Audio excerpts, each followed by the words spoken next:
아침 묵상에 오신 여러분들 환영하고 축복합니다. 하나님께서 오늘도 새로운 날을 허락하셨는데요. 새로운 날을 걸맞는 새로운 은혜로 오늘 하루 우리 인생을 지켜줄 믿습니다. 오늘은 뿌리는 자와 거두는 자라는 제목을 가지고 요한복음 4장 31절부터 38절까지 말씀을 좀 더 살펴보길 원합니다. 우리 37절과 38절 말씀 같이 한번 읽어볼까요? 그런즉 한 사람이 심고 다른 사람이 거둔다 하는 말이 옳도다. 내가 너희로 노력하지 아니한 것을 거두러 보내었노니 다른 사람들은 노력하였고 너희는 그들이 노력한 것에 참여하였느니라. 예수님께서는 제자들에게 어제 살펴본 것처럼 기회를 낭비하지 말라고 이야기를 합니다. 그 당시 예수님이 사마리아 여인을 만나셨죠. 그리고 사마리아 여인을 만나서 뭘 하십니까? 복음을 전하셨어요. 그 결과 사마리아 여인이 예수님에 대한 믿음을 갖게 되죠. 그리고 마을로 들어가서 전도를 하게 됩니다. 그래서 사마리아 지역에 복음이 전파되는 놀라운 역사가 일어나게 돼요. 그래서 제자들에게 정말 먹을 것에만 관심을 갖다가 이렇게 영적으로 놀라운 일들이 일어나는 것들을 정말 지나치지 말고 먹을 것에서 눈을 돌려 정말 하나님이 이루시는 이 일하심, 하나님의 놀라운 역사에 대해서 시선을 맞추라 라고 말씀하십니다. 그래서 이런 은혜를 받을 수 있는 기회를 놓치지 말라고 말씀하세요. 그런 다음에 어떤 말씀을 하시냐면 그런즉 한 사람이 심고 다른 사람이 거둔다 하는 말이 옳도다라고 이야기를 해요. 아마 속담에 이런 말들이 있었던 것 같아요. 한 사람이 심고 다른 사람이 거둔다. 이 말씀이 옳다라고 이야기를 합니다. 사실 이 말씀만큼 우리를 겸손하게 만드는 말씀은 없는 것 같아요. 여러분 그렇죠. 심은 사람이 사실 다 거두면 좋을 것 같아요.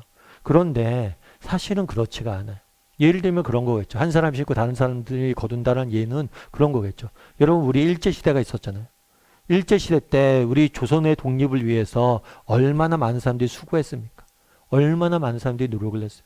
그런데 그렇게 수고하신 분들이 모두 독립을 본 건 아니에요.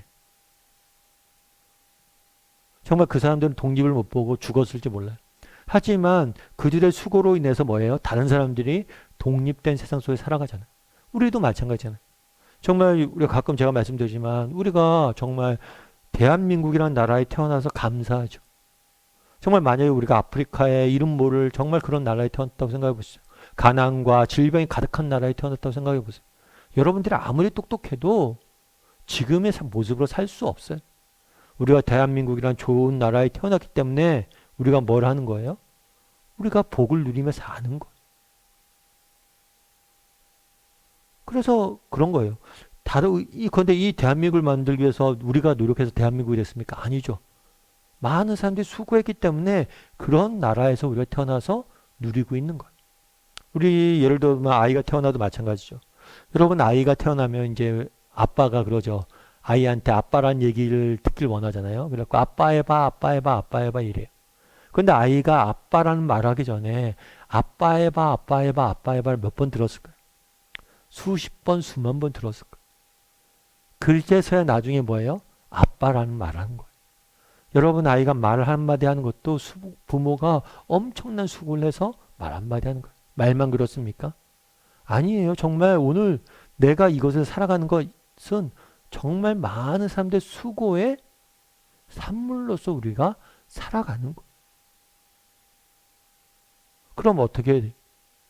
정말 우리가 감사하고 그것들을 뭘 해요? 누릴 수 있어야 되는 거예요. 그날 보세요. 그날에도 사마리아 여인에게 누가 복음을 전했습니까? 예수님이 복음을 전했어요. 그래서 그 열과 어떤 게 일어났어요? 많은 부흥이 사마리아 지역에 일어나요. 뿌린 건 나지만 거두는 건 너희일 수 있다는 거예요. 이 부흥이 일어났으니까 너희는 가서 사마리아 사람들에게 복음을 전하고 그 열매를 거두라는 거예요. 영적인 원리도 똑같다는 거. 예전에 버스라는 뮤지컬이 있었습니다.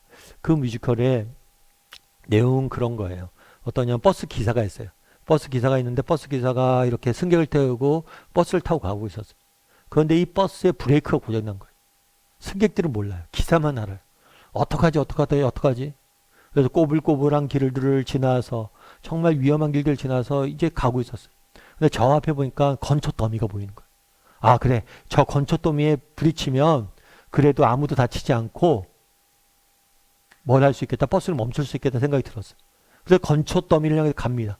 그런데 문제는 뭐냐면 건초 더미 앞에 이 버스 기사의 아들이 있는 거예요. 아들이 아빠 버스가 오는 걸 보고 손을 흔드는 거예요. 아빠인 줄 아니까. 너무 반갑게 손을 흔드는 거예요. 그랬을 때 고민이 드는 거죠. 이 아빠 입장에서 어떻게 해야 되나? 내 아이를 희생시켜야 되나? 아니면 이 승객들을 희생시켜야 되나? 결국엔 아이가 죽게 돼. 아이를 희생시켜서 사람들을 살리죠. 그런데 사람들은 몰라요. 그 부분에 대해서. 그러면서 이 뮤지컬은 어떻게 끝나냐면 이렇게 끝나요. 마지막 노래는 누군가 사랑했기에 누군가 희생했기에 이제 우리는 새로운 삶을 살 수 있어요.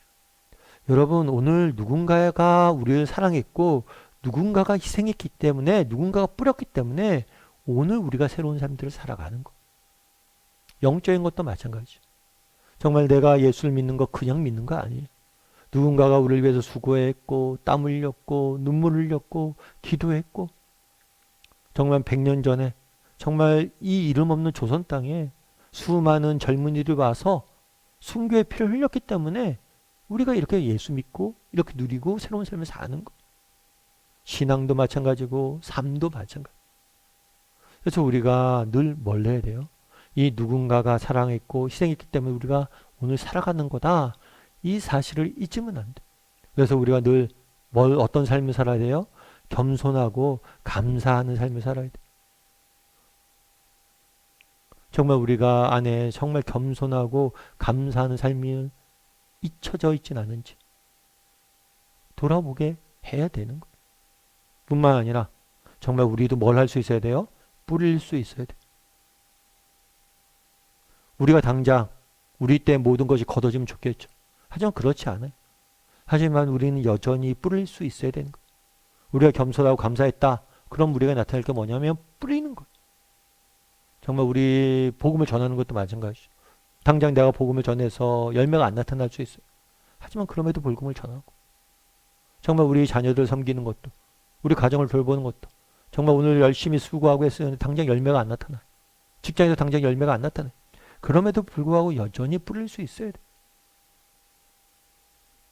그래서 오늘은 정말 한번 돌아봤으면 좋겠어요.